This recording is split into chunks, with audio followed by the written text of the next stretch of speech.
न तकलीफ न संघर्ष तो क्या मज़ा है जीने में। न तकलीफ न संघर्ष तो क्या मज़ा है जीने में। बड़े बड़े तूफान थम जाते हैं जब आग लगी हो सीने में। जी हाँ दोस्तों, बिल्कुल जय हिंद वंदे मातरम साथियों।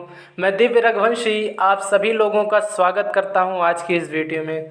दोस्तों, आज की इस वीडियो में हम जानने वाले हैं भारत की प्रमुख नदियों के बारे में, उनके उद्गम स्थलों के बारे में और उनसे जुड़े जो प्रमुख तथ्य हैं उन सभी तथ्यों की चर्चा आज की इस क्लास में करेंगे। दोस्तों, आज की इस क्लास में हम भारत की संपूर्ण प्रमुख नदियों के बारे में जान लेंगे। एक ही वीडियो में आप भारत की प्रमुख नदियों की समस्त जानकारियां हासिल कर पाएंगे। तो आज की इस क्लास को शुरू करने से पहले आप सभी लोगों से एक छोटा सा निवेदन है, अगर आप चैनल पर नए हैं तो चैनल को सब्सक्राइब कर लीजिए, वीडियो को शेयर कर दीजिए।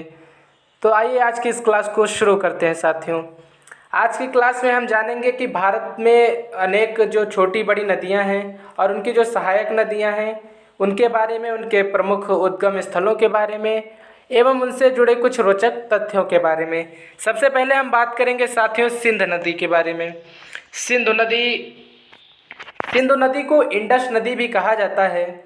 इस नदी का उद्गम स्थल तिब्बत स्थित मानसरोवर झील से हुआ है। सिंधु नदी तिब्बत, भारत तथा पाकिस्तान में बहते हुए अरब सागर में मिल जाती है। सिंधु नदी की कुल लंबाई लगभग 2880 किलोमीटर है तथा यह भारत में 992 किलोमीटर लंबी है। सिंधु नदी की प्रमुख सहायक नदियां झेलम, चिनाब, रावी, व्यास एवं सतलज हैं।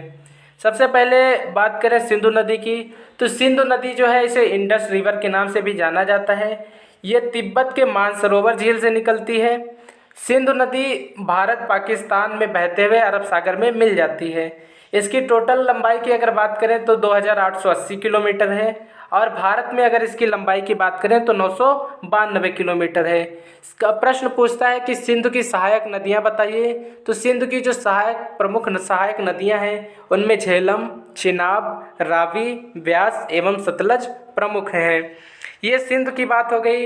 इससे जो परीक्षा में प्रश्न बन सकता है वो क्या बन सकता है? इससे प्रश्न बन सकता है कि सिंधु नदी को अन्य किस नाम से जानते हैं? तो इंडस रिवर के नाम से जानते हैं। ये कहाँ से निकलती है? तो तिब्बत के मानसरोवर झील से निकलती है। किन किन देशों में बहती है? तिब्बत, भारत और पाकिस्तान में बहती है। अरब किस में जाकर अंतिम रूप से मिल जाती है? अरब सागर में मिलती है। और इसकी अगर कुल लंबाई की बात करें तो 2880 किलोमीटर जो कि अनुमानित लंबाई है। और भारत में इसकी अगर कुल लंबाई की बात करें तो 992 किलोमीटर है। और इसकी जो प्रमुख सहायक नदियां हैं वो झेलम, चिनाब, रावी, व्यास एवं सतलज हैं। अगले नदी की बात करें साथियों तो अगली नदी है कि झेलम नदी। झेलम नदी की अगर बात करें तो झेलम नदी जो कि सिंधु नदी की सहायक नदी है। झेलम नदी का उद्गम कश्मीर घाटी की शेषनाग झील के निकट बेरनाग नामक स्थान से हुआ है। झेलम नदी का जो उद्गम है या जहाँ से झेलम नदी निकलती है, कश्मीर घाटी की शेषनाग झील के निकट बेरनाग नामक स्थान से ये झेलम नदी निकलती है। वुलर झील में मिलने के बाद यह पाकिस्तान में प्रवेश करती है तथा चिनाब नदी में मिल जाती है। झेलम नदी की कुल लंबाई 724 किलोमीटर है। भारत में इसकी लंबाई 400 किलोमीटर है। अगर झेलम नदी की बात करें तो सिंध की सहायक नदी है। वुलर झील में मिलने के बाद ये पाकिस्तान में प्रवेश करती है तथा चिनाब में मिल जाती है। झेलम नदी की कुल लंबाई 724 किलोमीटर है एवं भारत में इसकी लंबाई की अगर बात करें तो भारत में जो इसकी कुल लंबाई है वो 400 किलोमीटर है। इसका उद्गम स्थल कश्मीर घाटी के शेषनाग झील के निकट बेरनाग नामक स्थान से माना जाता है। तो ये झेलम नदी की बात हो गई। इससे भी महत्वपूर्ण प्रश्न आपकी परीक्षा में बन सकते हैं। प्रश्न ये हो सकता है कि भारत में झेलम नदी की लंबाई कितनी है? 400 किलोमीटर। कुल लंबाई 724 किलोमीटर है और ये वुलर झील में मिलने के बाद पाकिस्तान में प्रवेश करती है। ये इससे कुछ जुड़े महत्वपूर्ण तथ्य थे। अगले नदी की अगर बात करें साथियों तो अगली नदी है व्यास नदी। व्यास नदी की अगर बात करें साथियों तो व्यास नदी भारत की एक प्रमुख नदी है। इस नदी का उद्गम हिमालय के रोहतांग दर्रे के समीप व्यास कुंड से हुआ है। कहीं कहीं ये भी मिल जाता है कि रोहतांग पास से हुआ है। लेकिन अगर इसके और गहराई में जाएं, इसके तथ्यों के और गहराई में जाएं तो हमें जानने को मिलता है कि इस नदी का जो उद्गम है ये हिमालय के रोहतांग दर्रे के समीप जो व्यास कुंड है उससे हुआ है। यह कुल लंबाई या इसकी कुल लंबाई 470 किलोमीटर है। पंजाब में सतलज नदी में मिलती है। ब्यास नदी जो है ये पंजाब में सतलज नदी में मिल जाती है। इसकी कुल लंबाई 470 किलोमीटर है और हिमालय के रोहतांग दर्रे के पास व्यास कुंड से इसका उद्गम होता है। तो ये ब्यास नदी से संबंधित महत्वपूर्ण तथ्य है कि इसकी कुल लंबाई 470 किलोमीटर है, रोहतांग दर्रे के पास व्यास नदी से इसका उद्गम होता है और पंजाब में जाकर ये सतलज नदी से मिल जाती है। अगली नदी की अगर बात करें साथियों तो अगली नदी हो जाती है चिनाब। चिनाब नदी की अगर बात करें तो चिनाब नदी हिमाचल प्रदेश के लाहौल के बारालाचा दर्रे से निकलती है। बारालाचा पास से ये चिनाब नदी निकलती है। यह पीर पंजाल के समांतर बहते हुए किश्तवाड़ के निकट पीर पंजाल में गहरा गर्त बनाती है। भारत में चिनाब नदी की लंबाई 1180 किलोमीटर है। यह पाकिस्तान में जाकर सतलज नदी से मिल जाती है।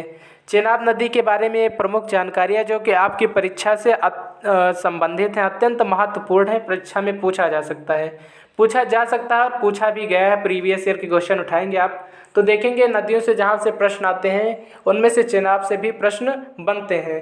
तो चिनाब नदी हिमाचल प्रदेश के लाहौल के बारालाचा पास से निकलती है। यह पीर पंजाल के समांतर बहते हुए किश्तवाड़ के निकट पीर पंजाल में गहरा गर्ज बनाती है। भारत में चिनाब नदी की कुल लंबाई 1180 किलोमीटर है। यह पाकिस्तान में जाकर सतलज नदी से मिल जाती है। प्रश्न पूछ सकता है कि पाकिस्तान में चिनाब नदी पाकिस्तान में किस नदी से मिलती है, तो सतलज नदी से मिलती है और इसकी कुल लंबाई भारत में कितनी है, तो 1180 किलोमीटर है। अगले नदी की अगर बात करें साथियों तो अगली नदी है रावी नदी। रावी नदी की अगर बात करें तो रावी नदी हिमाचल प्रदेश के रोहतांग दर्रे से निकलती है। पाकिस्तान के मुल्तान के समीप चिनाब नदी में मिल जाती है। इस नदी की लंबाई 720 किलोमीटर है। इसके जो प्रमुख तथ्य हैं, इसका उद्गम स्थल हिमाचल प्रदेश के रोहतांग दर्रा एवं पाकिस्तान के मुल्तान के समीप ये चिनाब नदी में मिल जाती है। इस नदी की कुल लंबाई की अगर बात करें तो इस नदी की जो लंबाई है वो 720 किलोमीटर है। इसका उद्गम स्थल रोहतांग दर्रा है और ये मुल्तान के समीप चिनाब नदी में पाकिस्तान में मिल जाती है। रावी नदी मुल्तान के पास चिनाब में मिल जाती है, रोहतांग दर्रे से निकलती है और इसकी जो कुल लंबाई है वो 720 किलोमीटर है। अगले नदी की अगर बात करें साथियों तो अगली नदी है सतलज नदी। सतलज नदी अत्यंत महत्वपूर्ण है साथियों, इस पे डबल स्टार लगा लीजिएगा। सतलज नदी की अगर बात करें साथियों तो सतलज नदी का जो उद्गम स्थल है ये तिब्बत स्थित मानसरोवर झील के निकट राक्षस ताल से हुआ है। राक्षस ताल या राक्षस ताल से इसका उद्गम हुआ है। यह नदी अपने उद्गम स्थल से 1500 किलोमीटर दूरी तय करके पाकिस्तान में चेनाब नदी में मिल जाती है। भारत में सतलज नदी की लंबाई 1050 किलोमीटर है और जो प्रसिद्ध भाखड़ा नांगल बांध है ये सतलज नदी पर ही बना है। सबसे बड़ा जो बांध है भारत का वो सतलज नदी पर ही बना है जिसका नाम भाखड़ा नांगल बांध है। भारत में सतलज नदी की जो लंबाई है वो 1050 किलोमीटर है। इसकी कुल लंबाई लगभग देखिए नदी जब ये निकलती है अपने उद्गम स्थल से मानसरोवर झील से तो 1500 किलोमीटर दूरी तय करने के बाद पाकिस्तान में मिलती है और इसके बाद भारत में सतलज नदी की जो कुल लंबाई है वो 1050 किलोमीटर है। उद्गम स्थल मानसरोवर झील के निकट राकसताल लेक और राकसताल के बाद इसका जो वहाँ से जब निकलती है तो 1500 किलोमीटर जब दूरी तय कर लेती है तो उसके बाद ये पाकिस्तान में जाकर चेनाब नदी में मिल जाती है। भारत की अगर दृष्टिकोण से बात करें तो भारत में सतलज नदी की जो लंबाई है ये 1050 किलोमीटर है और भारत का सबसे बड़ा बांध जो कि भाखड़ा नांगल बांध है ये सतलज नदी पर ही इसका निर्माण किया गया है। अगले नदी की अगर बात करें साथियों तो अगली नदी है गंगा नदी। गंगा नदी भारत के दृष्टिकोण से सबसे महत्वपूर्ण नदियों में गिनी जा सकती है। ये भारत की राष्ट्रीय नदी भी है। अगर गंगा नदी की बात करें साथियों तो गंगा नदी का उद्गम जो है ये उत्तराखंड के गोमुख हिमनद के निकट गंगोत्री ग्लेशियर से हुआ। हालांकि इसका उद्गम नहीं होता है, ये कई नदियों से मिलकर गंगा नदी बनती है। लेकिन अगर मोटे तौर पर देखें तो गंगा नदी का जो उद्गम है ये उत्तराखंड के गोमुख हिमनद के निकट गंगोत्री ग्लेशियर से हुआ है। वास्तव में अलकनंदा तथा भागीरथी नदी के देवप्रयाग मिलने पर यह गंगा नदी कहलाती है। इलाहाबाद के निकट गंगा से यमुना मिलती है, जिसे संगम या प्रयाग कहा जाता है।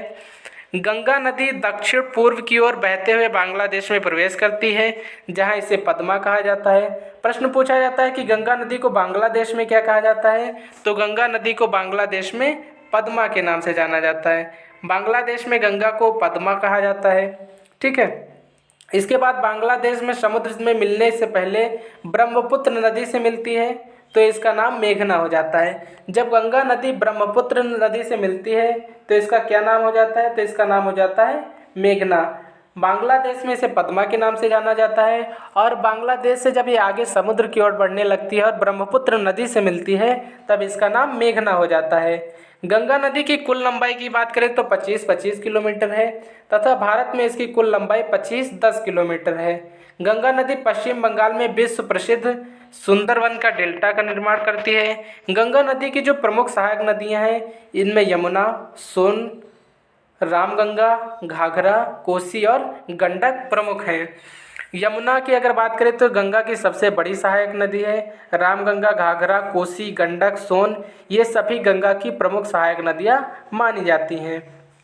अलकनंदा भागीरथी जब देवप्रयाग में मिलती है तब गंगा का निर्माण होता है, और इसे जहाँ पर मिलती है उसे संगम या प्रयाग कहा जाता है।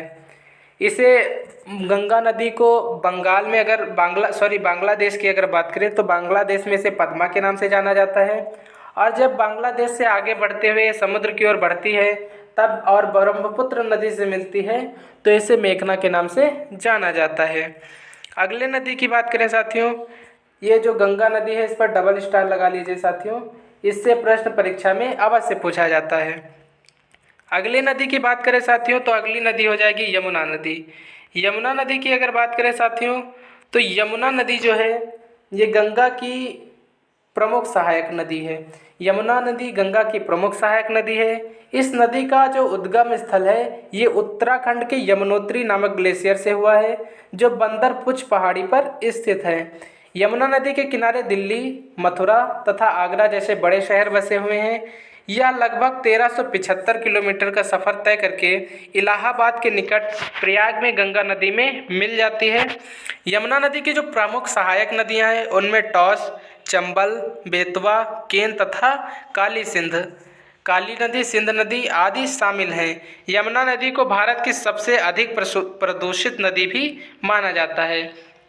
इससे क्या क्या प्रश्न परीक्षा में बन सकते हैं?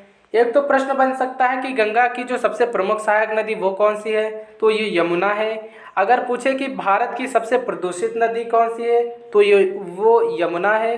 पूछे कि आगरा, मथुरा और दिल्ली ये जो बड़े बड़े शहर हैं ये किस नदी के तट पर बसे हैं, तो इसका भी उत्तर हो जाएगा यमुना। ये लगभग 1375 किलोमीटर का सफ़र तय करके इलाहाबाद के निकट प्रयाग में गंगा नदी में मिल जाती है। और इसके अगर प्रमुख सहायक नदियों की बात करें तो टॉस, चंबल, बेतवा, केन तथा सिंध नदी इसकी सहायक नदियां मानी जाती हैं। और इसके अगर उद्गम स्थल की बात करें तो इसका उद्गम स्थल हो जाएगा साथियों यमुनोत्री ग्लेशियर। यमुनोत्री ग्लेशियर से निकलती है, गंगा की सबसे प्रमुख सहायक नदी है। और इसकी प्रमुख सहायक नदियाँ टॉस, चंबल, बेतवा, केन तथा काली सिंध हैं। भारत की सबसे प्रदूषित नदियों में इसे माना जाता है। डबल स्टार लगा लीजिए साथियों। अगली नदी की बात करें साथियों तो अगली नदी हो जाएगी चंबल नदी। चंबल नदी की अगर बात करें तो चंबल जो है जिसे डाकुओं का शहर भी कहा जाता था, चंबल नदी मध्य प्रदेश के इंदौर जिले में स्थित महू के निकट जाना पाव पहाड़ी से निकलती है। यह नदी मध्य प्रदेश, राजस्थान होते हुए उत्तर प्रदेश के इटावा जिले में यमुना नदी में मिल जाती है। चंबल नदी की लंबाई लगभग 950 किलोमीटर है। यह नदी बीहड़ों या गड्ढों का निर्माण करती है। चंबल के बीहड़ों के बारे में आपने सुना ही होगा। बीहड़ जिसे गड्ढों के रूप में भी जाना जाता है, तो इन बीहड़ों का निर्माण ही चंबल नदी करती है। चंबल नदी इसके उद्गम स्थल की बात करें तो मध्य प्रदेश के इंदौर जिले में स्थित महू के निकट जाना पाव पहाड़ी से निकलती है। मध्य प्रदेश और राजस्थान से होते हुए ये उत्तर प्रदेश के इटावा में प्रवेश करती है और इटावा ज़िले में प्रवेश करने के बाद ये यमुना नदी में मिल जाती है। चंबल और इसकी कुल लंबाई जो है ये 950 किलोमीटर मानी जाती है और यह नदी बीहड़ों का निर्माण भी करती है। तो चंबल के प्रमुख प्रश्न पूछ लें, उत्तर प्रदेश में चंबल नदी किस नदी से मिलती है और कहाँ पर मिलती है? तो यमुना नदी से मिलती है और इटावा में मिलती है। इसकी कुल लंबाई 950 किलोमीटर है। महू के निकट जाना पाव पहाड़ी से निकलती है और मध्य प्रदेश, राजस्थान और उत्तर प्रदेश 3 राज्यों में मुख्य रूप से बहती है। अगली नदी की बात करें साथियों तो अगली नदी है घाघरा नदी। घाघरा नदी भी अत्यंत महत्वपूर्ण नदियों में गिनी जा सकती है। घाघरा नदी की बात करें साथियों तो इस नदी का जो उद्गम स्थल है मामचाचुंग ग्लेशियर से हुआ है जो तिब्बत के पठार में स्थित है। यह नेपाल के मध्य से बहती है। हिमालय तथा शिवालिक श्रेणियों को पार करते समय यह राशि पानी नामक स्थान पर गहरी संकीर्ण घाटी का निर्माण भी करती है। घाघरा नदी बिहार में छपरा के पास गंगा नदी में मिल जाती है। इस नदी की जो कुल लंबाई है वो 1200 किलोमीटर है। घाघरा नदी की अगर बात करें साथियों तो इसका उद्गम स्थल मामचा चुंग ग्लेशियर है, तिब्बत के पठार में जो स्थित है। नेपाल के मध्य से बहती है और हिमालय तथा शिवालिक श्रेणियों को पार करते हुए राशि पानी नामक स्थान पर यह गहरी और संकीर्ण घाटी का निर्माण करती है। घाघरा नदी गंगा में अगर पूछे कि घाघरा नदी गंगा से कहाँ मिलती है तो इसका सही उत्तर होगा साथियों ये छपरा के पास जो छपरा ज़िला पड़ता है, ये बिहार का जो छपरा ज़िला पड़ता है वहाँ पर गंगा नदी बहती है और वहाँ पर ही जाकर ये घाघरा नदी गंगा नदी से मिल जाती है और इस नदी की जो लंबाई है वो कुल लंबाई 1200 किलोमीटर है। अगली नदी की बात करें साथियों, अब अगली नदी हो जाती है गोमती नदी। गोमती नदी अत्यंत महत्वपूर्ण है। उत्तर प्रदेश की परीक्षा की अगर बात करें तो उत्तर प्रदेश की परीक्षा के दृष्टिकोण से गोमती अत्यंत महत्वपूर्ण है। गोमती नदी का जो उद्गम है उत्तर प्रदेश के पीलीभीत जिले से हुआ है। उत्तर प्रदेश की राजधानी लखनऊ इसी नदी के किनारे स्थित है। यह गाजीपुर के निकट गंगा नदी में मिल जाती है। गोमती नदी की अगर बात करें तो लखनऊ जो उत्तर प्रदेश की राजधानी है ये गोमती नदी के तट पर बसा हुआ है। गोमती नदी पीलीभीत से निकलती है। पीलीभीत से निकलने के बाद यह उत्तर प्रदेश में पीलीभीत से निकलने के बाद यह लखनऊ की ओर बढ़ती है और लखनऊ जो कि उत्तर प्रदेश की राजधानी है इसी के किनारे ये गोमती नदी के किनारे ही लखनऊ बसा हुआ है और गाजीपुर में जाकर ये गंगा नदी से मिल जाती है। प्रश्न पूछ सकता है कि गोमती नदी गंगा नदी से कहाँ मिलती है? तो गोमती गंगा नदी से गाजीपुर में जाकर मिल जाती है। अगले नदी की बात करें साथियों तो अगली नदी है गंडक। गंडक की अगर बात करें तो ये महत्वपूर्ण नदियों में गिनी जा सकती है। गंडक इस नदी का जो उद्गम है ये नेपाल तिब्बत की सीमावर्ती पर्वत श्रृंखलाओं से हुआ है। नेपाल में इस नदी को शालिग्रामी तथा नारायणी नाम से जाना जाता है। उत्तर प्रदेश तथा बिहार की सीमा में बहते हुए यह नदी पटना के पास गंगा नदी में मिल जाती है। गंडक नदी की जो कुल लंबाई है वो 425 किलोमीटर है।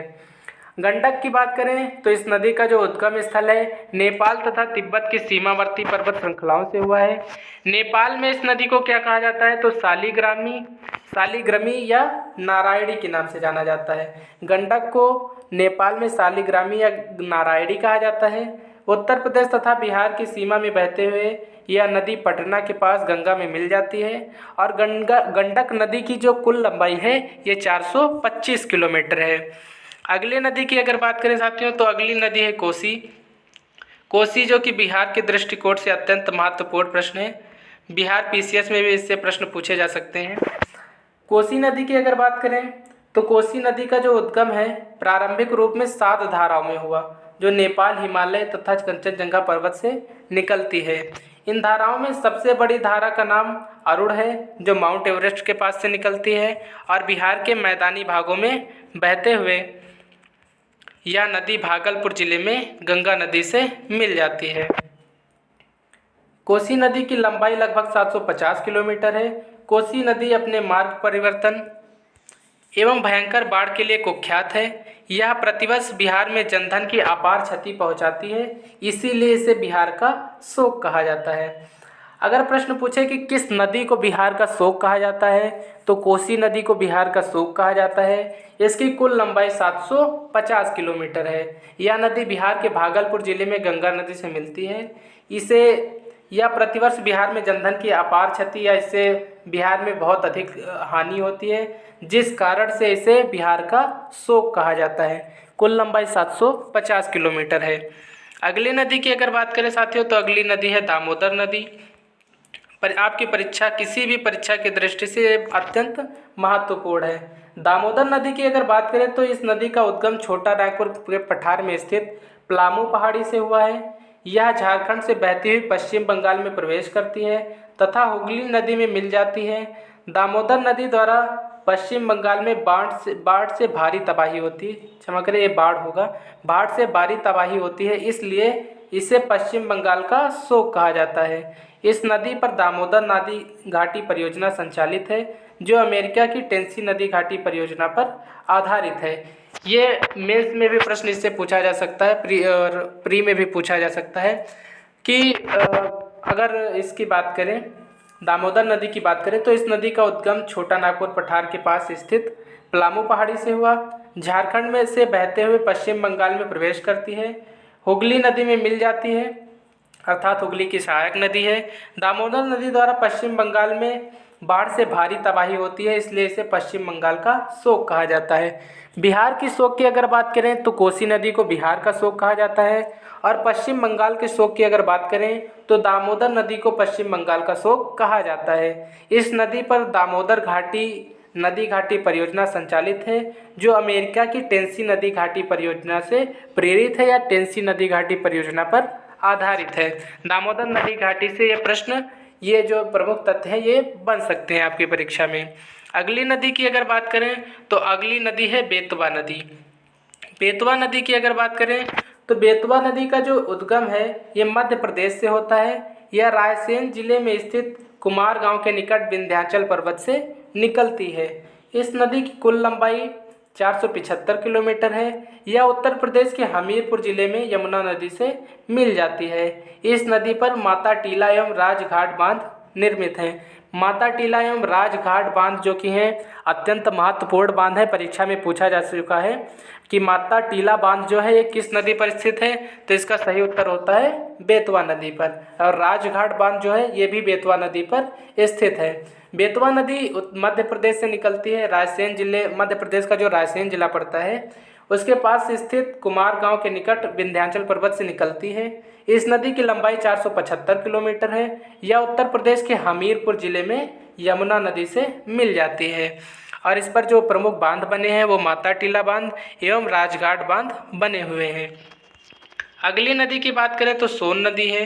सोन नदी का जो उद्गम है ये भी मध्य प्रदेश में स्थित अमरकंटक की पहाड़ियों से होता है। यह मध्य प्रदेश के रीवा एवं सीधी जिलों से बहती हुई उत्तर प्रदेश में प्रवेश करती है तथा पटना के समीप गंगा नदी में मिल जाती है। सोन नदी की लंबाई लगभग 775 किलोमीटर है। इस नदी पर बाढ़ सागर परियोजना एवं रिहंद परियोजना संचालित है। सोन नदी की बात करें साथियों तो सोन नदी का जो उद्गम है ये अमरकंटक की पहाड़ियों से होता है। यह मध्य प्रदेश के रीवा एवं सीधी जिलों से बहते हुए उत्तर प्रदेश में प्रवेश करती है तथा पटना के समीप गंगा नदी से मिल जाती है। इसकी जो अनुमानित लंबाई है वो 775 किलोमीटर है। इस नदी पर बाढ़ सागर परियोजना एवं रिहंद परियोजना संचालित है। बाढ़ सागर रिहंद परियोजना सोन नदी पर है, अमरकंटक की पहाड़ियों से निकलती है और ये पटना में गंगा नदी से मिल जाती है। और सोन नदी की कुल लंबाई 775 किलोमीटर है। अगले नदी की बात करें साथियों, अगली नदी है ब्रह्मपुत्र नदी। महत्वपूर्ण नदी है साथियों। ब्रह्मपुत्र की अगर बात करें तो ब्रह्मपुत्र नदी का जो उद्गम है तिब्बत स्थित मानसरोवर झील से है। इस नदी का उद्गम स्थल समुद्र तल से 5150 मीटर ऊंचाई पर है स्थित है। ब्रह्मपुत्र नदी तिब्बत में सांगपो नाम से जानी जाती है। तिब्बत में ब्रह्मपुत्र को सांगपो नदी कहा जाता है। भारत में अरुणाचल प्रदेश से प्रवेश करने के बाद यह दिहांग कहलाती है। असम में इसे ब्रह्मपुत्र नाम से जाना जाता है तथा बांग्लादेश में इसे जमुना कहा जाता है। गंगा एवं ब्रह्मपुत्र के संगम के बाद दोनों की सम्मिलित धारा को मेघना कहा जाता है। ब्रह्मपुत्र नदी की कुल लंबाई 2900 किलोमीटर है तथा भारत में यह 916 किलोमीटर लंबी है। इस नदी पर असम राज्य में विश्व का सबसे बड़ा नदी द्वीप माजुली द्वीप स्थित है। ब्रह्मपुत्र से अगर कुछ प्रश्न बन सकता है तो ये बन सकता है कि विश्व का जो सबसे बड़ा नदी द्वीप है माजुली द्वीप, वो किस नदी पर स्थित है? तो वो किस नदी पर स्थित है? वो ब्रह्मपुत्र नदी पर स्थित है। किस राज्य में स्थित है? तो असम राज्य में स्थित है। जब ये ब्रह्मपुत्र नदी गंगा नदी से मिल जाती है तो इसकी संयुक्त धारा को मेघना के नाम से जाना जाता है। तिब्बत में इसे सांगपो कहा जाता है और अरुणाचल प्रदेश से जब ये भारत में प्रवेश करती तो इसे दिहांग कहा जाता है और असम में आते आते इसका नाम जो है वो ब्रह्मपुत्र हो जाता है। अगली नदी की अगर बात करें साथियों तो अगली नदी है नर्मदा नदी। नर्मदा नदी की अगर बात करें तो यह नदी मध्य प्रदेश के विंध्याचल पर्वत में स्थित अमरकंटक की पहाड़ियों से निकलती है। यह अपने उद्गम स्थान से पश्चिम की ओर 1312 किलोमीटर की दूरी तय करती हुई गुजरात में भड़ौज के निकट खंबात की खाड़ी में गिरती है। नर्मदा नदी पर डेल्टा का निर्माण नहीं होता है, यह एस्चुरीज का निर्माण करती है। इस नदी पर इंदिरा सागर परियोजना, ओमकारेश्वर परियोजना एवं सरदार सरोवर परियोजना निर्मित है। अगर बात करें इस नदी की तो ये जो नदी है ये नर्मदा नदी ये मध्य प्रदेश के विंध्याचल पर्वत में स्थित अमरकंटक की पहाड़ियों से निकलती है। ये पश्चिम की ओर बहते हुए 1312 किलोमीटर दूरी तय करती है और गुजरात के समीप बड़ौज के निकट खंभात की खाड़ी में मिल जाती है और ये डेल्टा का निर्माण न करते हुए ये एस्चुरीज का निर्माण करती है। और इस नदी पर इंदिरा सागर परियोजना, ओमकारेश्वर परियोजना एवं सरदार सरोवर परियोजना स्थित है। प्रश्न पूछ सकता है कि इंदिरा सागर परियोजना या ओमकारेश्वर परियोजना या सरदार सरोवर परियोजना किस नदी पर स्थित है? तो इसका सही उत्तर हो जाएगा साथियों नर्मदा नदी। अगली नदी की अगर बात करें तो अगली नदी है ताप्ती नदी। ताप्ती नदी की बात करें साथियों तो ताप्ती इस नदी का जो उद्गम है ये मध्य प्रदेश के बैतूल जिले के मुल्ताई नगर में है। ताप्ती नदी पश्चिम की ओर नर्मदा नदी के समानांतर बहती हुई गुजरात में सूरत के निकट खंबात की खाड़ी में गिर जाती है। इस नदी की जो लंबाई है वो 724 किलोमीटर है। ताप्ती नदी की अगर बात करें तो ताप्ती नदी का जो उद्गम स्थल है मध्य प्रदेश के बैतूल जिले के मुल्ताई नगर के पास है और ताप्ती नदी पश्चिम की ओर बहते हुए नर्मदा नदी के समानांतर गुजरात में सूरत के निकट खंबात की खाड़ी में गिर जाती है। इस नदी की कुल लंबाई की अगर बात करें तो इस नदी की कुल लंबाई 724 किलोमीटर है। अगली नदी की अगर बात करें साथियों तो अगली नदी है महानदी। महानदी की अगर बात करें तो महानदी का जो उद्गम है यह छत्तीसगढ़ राज्य के रायपुर जिले में स्थित सिंहवा पहाड़ी से निकलती है। यह नदी छत्तीसगढ़ एवं उड़ीसा राज्य में 857 किलोमीटर बहती है, बंगाल की खाड़ी में गिरती है। इस नदी पर उड़ीसा राज्य में प्रसिद्ध हीराकुंड बांध बना है। सबसे लंबा बांध जो है जो हीराकुंड बांध है ये महानदी पर बना है। ये छत्तीसगढ़ राज्य के रायपुर जिले में स्थित सिंगवा पहाड़ी से निकलती है, मुख्य रूप से छत्तीसगढ़ और उड़ीसा में बहती है। इसकी कुल लंबाई 857 किलोमीटर है और सबसे प्रसिद्ध बांध या सबसे लंबा बांध जो कि हीराकुंड बांध है ये इसी नदी पर बनाया गया है। हीराकुंड बांध उड़ीसा में स्थित है और महानदी पर बनाया गया है। अगली नदी की अगर बात करें साथियों तो अगली नदी है गोदावरी, दक्षिण भारत की नदी है। इस नदी का उद्गम महाराष्ट्र के नासिक जिले से होता है। गोदावरी दक्षिण भारत की सबसे लंबी नदी है।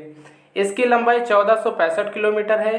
अपने विशाल आकार के कारण इस नदी को दक्षिण की गंगा एवं वृद्ध गंगा नाम से भी जाना जाता है। यह महाराष्ट्र, आंध्र प्रदेश एवं तेलंगाना के पठार को पार करती हुई बंगाल की खाड़ी में मिल जाती है। गोदावरी की बात करें साथियों तो गोदावरी नदी इसका जो उद्गम है महाराष्ट्र के पास नासिक जिले से होता है। गोदावरी नदी दक्षिण भारत की सबसे लंबी नदी है। प्रश्न पूछा जाता है कि दक्षिण भारत की सबसे लंबी नदी कौन सी है? तो दक्षिण भारत की अगर सबसे लंबी नदी की बात करें तो दक्षिण भारत की जो सबसे लंबी नदी है ये गोदावरी नदी है और इसकी जो कुल लंबाई है 1465 किलोमीटर है। इसके विशाल आकार के कारण ही इसे दक्षिण की गंगा एवं वृद्ध गंगा के नाम से जाना जाता है। दक्षिण भारत की जो सबसे लंबी नदी गोदावरी नदी है इसे दक्षिण की गंगा या एवं वृद्ध गंगा के नाम से जाना जाता है। महाराष्ट्र, आंध्र प्रदेश एवं तेलंगाना के पठारों को पार करते हुए ये बंगाल की खाड़ी में गिर जाती है। अगली नदी की अगर बात करें साथियों तो अगली नदी है कृष्णा नदी। कृष्णा नदी की अगर बात करें तो कृष्णा नदी महाराष्ट्र के महाबलेश्वर निकट एक झरने से निकलती है। यह महाराष्ट्र, कर्नाटक तथा आंध्र प्रदेश में बहते हुए विजयवाड़ा के निकट विभिन्न शाखाओं में बंगाल की खाड़ी में मिल जाती है। इस नदी की लंबाई 1400 किलोमीटर है। कृष्णा नदी पर नागार्जुन सागर परियोजना तथा श्रीशैलम परियोजना निर्मित है। अत्यंत महत्वपूर्ण है साथियों, कृष्णा नदी महाराष्ट्र के महाबलेश्वर निकट एक झरने से निकलती है। महाराष्ट्र, कर्नाटक तथा आंध्र प्रदेश में बहती है। विजयवाड़ा के निकट ये विभिन्न शाखाओं में बंटकर बंगाल की खाड़ी में गिर जाती है। इस नदी की या कृष्णा नदी की कुल लंबाई 1400 किलोमीटर है। कृष्णा नदी पर नागार्जुन सागर परियोजना तथा श्रीशैलम परियोजना निर्मित है। नागार्जुन सागर परियोजना, श्रीशैलम परियोजना कृष्णा नदी पर स्थित है। इससे प्रश्न परीक्षा में पूछा जा सकता है। इसकी कुल लंबाई 1400 किलोमीटर है। कर्नाटक, महाराष्ट्र और आंध्र प्रदेश में मुख्य रूप से बहती है और अंततः जाकर बंगाल की खाड़ी में विलय हो जाता है।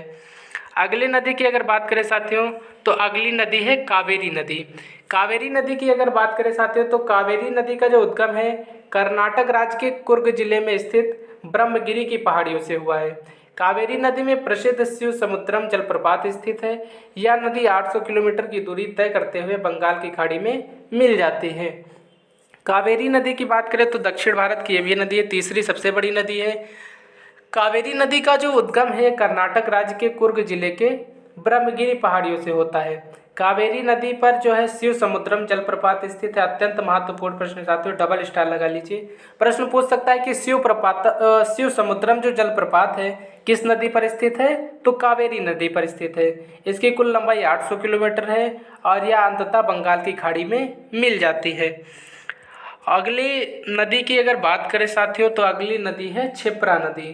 क्षिप्रा नदी की बात करें तो क्षिप्रा नदी मध्य प्रदेश के इंदौर जिले में स्थित काकरी बरड़ी पहाड़ी से निकलती है।